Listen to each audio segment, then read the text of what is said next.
Welcome to Crypto Climate, where we observe the climatic current pulse and forecast of the markets, guys. Don't forget to subscribe to our YouTube channel. Click that subscribe button, just smash it. Come on now, thank you so much, guys. I really appreciate the support. So moving on to today's content, we're going to start off with the Ethereum Fear and Greed Index, currently at 60, back into the greed zone. We're going to analyze why with Ethereum's price. But yeah, we're back in greed. We were previously in neutral, so the markets are green. They're just happy. You know, they're going along for the ride. But before we get into Ethereum's actual chart and price, today I just want to briefly touch base again with cryptocurrency regulation. Again, I believe that, crypto's future is heavily intertwined with the outcome of its regulation, but at the same time, I think it's set in stone. I mean, cryptocurrency is the future. One way or another is going to become widely used globally. It's here to stay. I believe Bitcoin is going to be, money. It is money, and it's going to be money used by everyone, by more and more people as time passes by. But, right now we're in that phase in between, right? You do see all these regulatory shifts and transactions and movements going on as of late.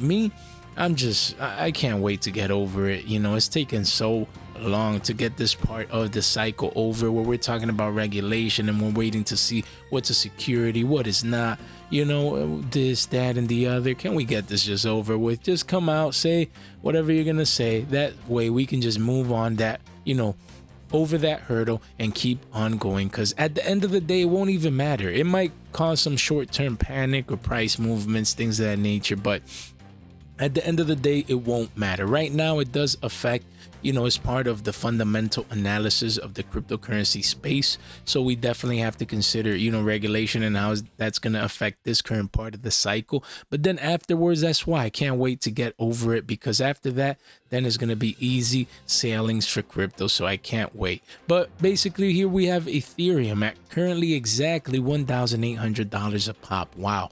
We do see a green bullish positive candle today. We were below the key resistance of 1,786 earlier today, but we see that we've pumped back up, reclaiming it currently as the candle stands as support. And right now, that's what Ethereum is trying to do, to confirm this level that has been resistance, such hard resistance to get through. It's trying to confirm it as support once again, reaching the top part of this ascending channel, retracing back down to the previous resistance to retest it as support to see if it's going to hold that key level.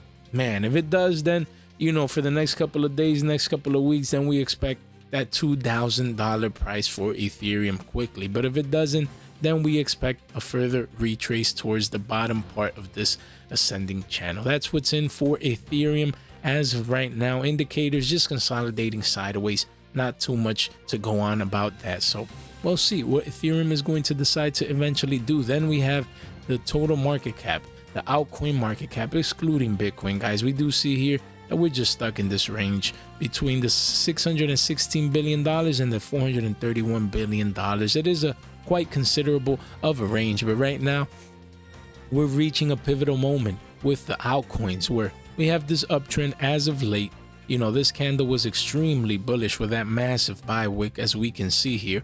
But right now we have this short-term green downtrending line here, and then this really short-term uptrend here, as we can see. And, eventually we're going to have to make a decision. Are we going to pump up, and retest this key resistance up here, or we're going to break down to retest the support? That's where we're at right now. Can't wait to see what happens in the next couple of days. It'll have to make a decision. So I love when moments like these happen on charts, because only one way's got to give, right? So I'm definitely looking forward to that. Then we have the DXY still above the previous low, so that's a good sign. But today we have a red negative bearish candle with a considerable sell wick, so that is not good. It's looking more and more likely that we're going to retest the 101.49 level there as support currently, to see if it's going to hold and bounce back up, or if it's going to break down further. So the DXY showing weakness today. The Dixie, the dollar index, that is not a good sign for it, but usually it represents a good sign for risk assets. Guys, if you enjoy the content, don't forget to subscribe here. Click the notification bell to stay tuned for our fresh off the press content, and we provide value, guys, with free educational videos Link is in the description down below. All you have to do is just click there, get a pen, pencil, or a piece of paper, and dig in educational presentations for you guys. Really great videos, guys. Moving on, we have Ethereum at 1,001. That's $1,802. We're gonna discuss the top 5 cryptocurrencies in the world, the top 5 altcoins and their performance in the last 7 days. Up 5.22%. BNB $310. Basically, it hasn't done anything from in the last 7 days. XRP the scam at just exactly 2 quarters for 1, essentially up 10%.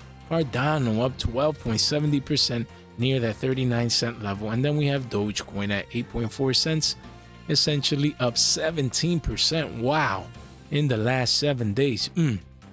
Considerable move. We have the best performing assets, Solar SXP 82 cents, up 224%. Just bonkers, going bonkers, guys. We have Injective at $5.55, up almost 50%. Then we have the Doge, up 35%. I guess it just recently had a recent spike. If we refresh this, wow, the Doge, look at that recent spike as we record this video, up 35%, almost to 10 cents. Wow. Then we have Fracshare at $9, up 20%, and then Lumens as well, Stellar XLM at 10 cents, up 19.25%. So these cryptos are moving. And then we have the top 5 worst performers in the past 7 days. OKB, Binance, new competitor, had around $40, 41, down 2.36%. Arbitrum, with the airdrop that was provided, we see that sell pressure down 1.50% at $1.16. Stacks at 87 cents, down 2.55%. Clayton at 22 cents, down 0.83%. And then we have Multiverse X at 40 billies, down 1.13%. Guys, if you enjoy this content, like this video, check out our website, link in the description down below. Don't forget to subscribe. I would really appreciate it. Thank you so much for your time, for your support, and for your attention, and I hope you guys have a good one.